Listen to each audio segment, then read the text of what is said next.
Welcome to TwoQuestions.tv. My guest today is Josselyne Herman-Saccio, and we're talking about junk talk.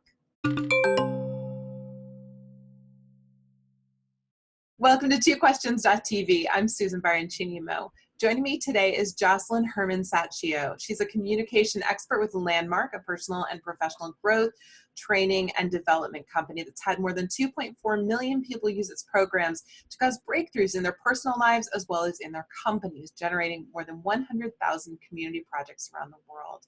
In the Landmark Forum, Landmark's flagship program, people cause breakthroughs in their performance, communication, relationships, and overall satisfaction in life. Hi, Josselyne. Welcome to the show. Thanks so much for having me. Well, I'm excited to talk to you about communication and junk talk. Yeah. So I had a term in my book that was brain junk, which is about the mental baggage, but now you're talking about junk talk. So what is junk talk exactly? Well, if you notice how much time we spend, or, some people spend, talking trash about people or complaining about situations or, gossiping about a workmate or their boss or whoever, family member, all that speaking creates a reality. Language creates reality. So the more you engage in conversations that don't have possibility in them, the less possibility you have available to you. That makes sense. Yes. So don't do it. So going a step further, how can cutting out junk talk help leaders to be more impactful? And how do they get started to not do those things? Habit, right? I think a lot of it has to do with, the filters that you listen through. Because if you're a leader in any kind of an organization, you could listen to, you're going to get a lot of complaints. That's one of your jobs. Get complaints. I know for myself, I'm the president of my co-op board and I'm a leader in my community, and people are always complaining to me about, bumps in the road. Everything. About them, right? And you have to be able to discern what people are committed to behind their complaint, because the complaint is the front.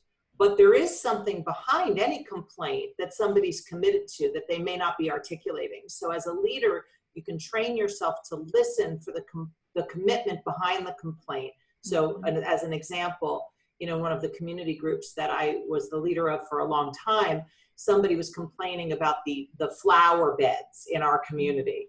And, they're so ugly and they're terrible. Why can't you guys do a better job? But I listened and I was like, okay, I could hear she's committed to the beauty of the neighborhood. So I spoke to that commitment versus dealing with the complaint, which can turn into a little bit of a battle. You can speak to someone's commitment, because then you're on the same team. You're out for the same thing. What a great tip. I love that. I love that. Makes a difference, especially with kids, by the way, not just in business. Well, I'm not so sure they're always that different. True. Oh. So what are some other kinds of junk talk that you want to avoid as a leader? Well, any kind of complaint about what isn't working about an employee will definitely create an atmosphere for that employee to show up in that doesn't have it be a win-win, or even that they have any chance at all. So, just as an example, I have an employee right now that I'm dealing with in terms of what's working and what's not working about her executing her accountabilities. So I had a review with her and I said, here's what is working. So I created an atmosphere where, she could be acknowledged for what works. And then I said, here's what's not working as well as I'd like it to. And I dealt with it from that, rather than this is what isn't working and you need to fix this, because people's brains start to deal with it like there's something wrong and I'm not enough. And then they can't hear anything beyond that, because it's like a fight or flight kind of reaction, and you start to get defensive. And when you can't make something work as a human being, like your job, you've got to find a way to make something wrong to justify why it's not working. So you'll make the job wrong or the pay wrong or your boss wrong, and then nothing can happen. So to create, and also to find out what your employees are committed to, because you may be trying to get them to do something that isn't what they're committed to, expecting them to be committed to what you want, which is not necessarily the case. And, Right. you know, in the case of this employee, we really looked together and we saw out of a mutual conversation, this was not her future. And I asked, what do you want? And I said, okay, I'm going to help you find a job in what you want and help me find somebody to replace you. So now we're in the same game rather than a battle. Yeah. Yeah. That's really interesting. And so I imagine that cutting this out has an impact internally on a leader as well as on the employee. I mean, you mentioned that it can affect the way the employee views the workspace and the work and the job, but I imagine it also has an impact on the way the leader feels about that employee. Doesn't it? I mean, if you're not happy with the people working for you, you start to not even want to be in the office.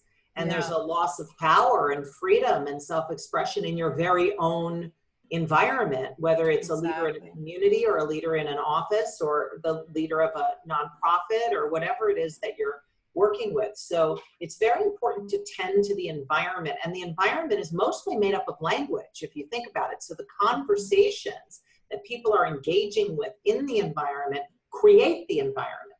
Right, right. Tell me a little bit about Landmark. Well, Landmark is a worldwide organization that really exists to support people in fulfilling on what's important to them. So we empower and enable people to fulfill on what matters to them, whether it be in business or family or community or making a difference in the world. Maybe it's just, you know, your personal well-being, finances, whatever it is that matters to people. We give people tools to fulfill on those things that are of importance to them. Very cool. Very cool. Well, I'm glad that you were on the show today and enlightened us on this junk talk stuff. Very beneficial. Thank you for being on the show. It's my complete pleasure. Thanks for having me. Would you like to join me on the after show? Yeah. Awesome. Okay.